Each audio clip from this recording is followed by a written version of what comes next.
Alors, hop, voilà le corrigé de l'exercice 35. Donc lui, il était à la page 230.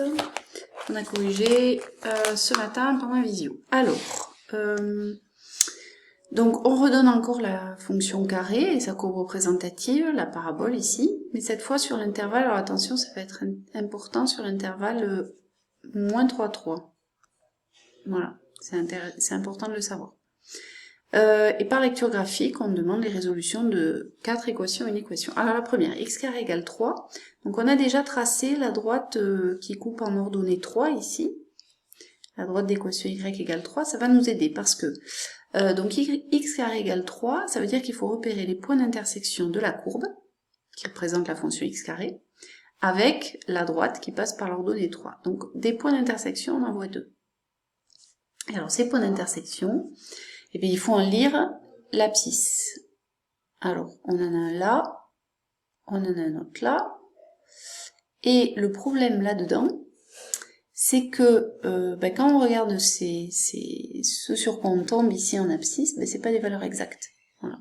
Et nous, il faut qu'on donne des valeurs exactes. Donc, il faut penser que, en fait, on connaît un nombre dont le carré est égal à 3. On en connaît un. On connaît déjà racine carrée de 3. C'est comme ça qu'on l'a fabriqué. Parce que, souvenez-vous, le nombre positif dont le carré vaut 3, par définition, c'est racine de 3. Racine de 3 au carré, ça fait 3. Donc ça veut dire qu'ici, là, on a racine de 3. Bon, et donc ça veut dire que si on a racine de 3 ici, ça veut dire que de l'autre côté, on a moins racine de 3. Donc voilà les valeurs exactes.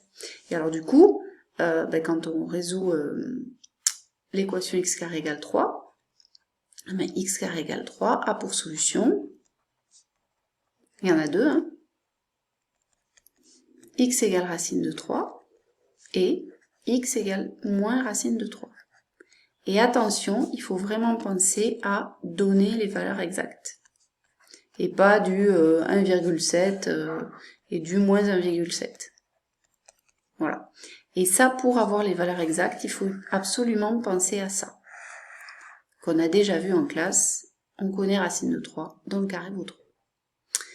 Alors, ça c'était pour la A. Alors, pour la B, on demande x carré inférieur ou égal à 3. Alors, ce qu'on a déjà fait va nous servir quand même. Parce que x carré inférieur ou égal à 3, ça veut dire qu'on cherche les points de la courbe, ici, sur la fonction x carré, qui sont en dessous de la droite y égale 3. Donc, on a besoin de toute cette partie de la courbe. Alors, je vais la repasser en couleur. Donc, on a besoin de tout ça. Et donc, on se rend compte que les abscisses des points qu'on a assurés ici, ils sont entre moins racine de 3 et racine de 3. Donc, ça nous dit que x carré est inférieur ou égal à 3 pour x appartenant à l'intervalle. Alors, je vais pas mettre les crochets d'abord. Entre moins racine de 3 et racine de 3. Alors, le sens des crochets, il faut regarder. X carré est inférieur ou égal à 3. Donc, le carré a le droit d'être égal à 3. Donc, moins racine de 3 dans le carré vaut 3 et racine de 3 dans le carré vaut également 3 font partie de mon ensemble de solutions. Donc, je peux fermer les crochets. Et voici mon ensemble de solutions. Moins racine de 3, 3. Alors, pour la C, par contre, où cette fois on demande quand est-ce qu'x carré est supérieur ou égal à 3, je vais changer de couleur.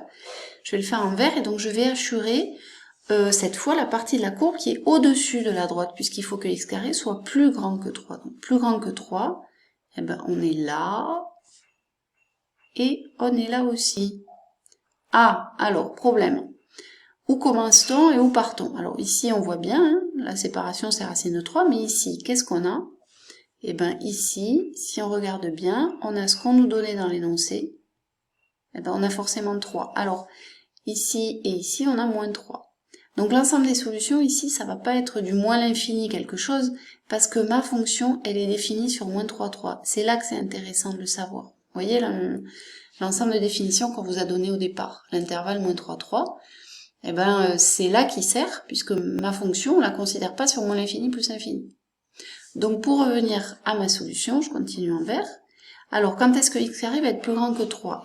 Partout ici, Et partout ici, ça donne quoi? Ben, ça donne des points qui ont une abscisse ici, entre moins 3 et moins racine de 3. Alors, les crochets. Bon, ça c'est la première partie. Les crochets, bon, ben, moins 3, oui, son carré c'est 9, donc il est bien supérieur ou égal à 3. Et moins racine de 3, son carré c'est exactement 3. On l'a vu tout à l'heure, donc on peut fermer le crochet, puisqu'ici on a le droit à ce que x carré soit supérieur ou égal à 3. Et puis évidemment, il y a l'autre partie ici, la partie symétrique, parce qu'il ne faut pas oublier, il ne faut pas être borne de l'œil, gauche ou droit d'ailleurs. Avec la fonction carré, vous avez toujours deux parties. La deuxième partie, c'est l'intervalle racine de 3, 3. Puisqu'ici, tous les nombres, tous les points que j'ai assurés en vert ont leur abscisse qui est ici, entre racine de 3 et 3. Voilà pour la C. Et enfin, pour la D, alors x carré est strictement plus grand que 3, ben ça change pas beaucoup en fait de la précédente.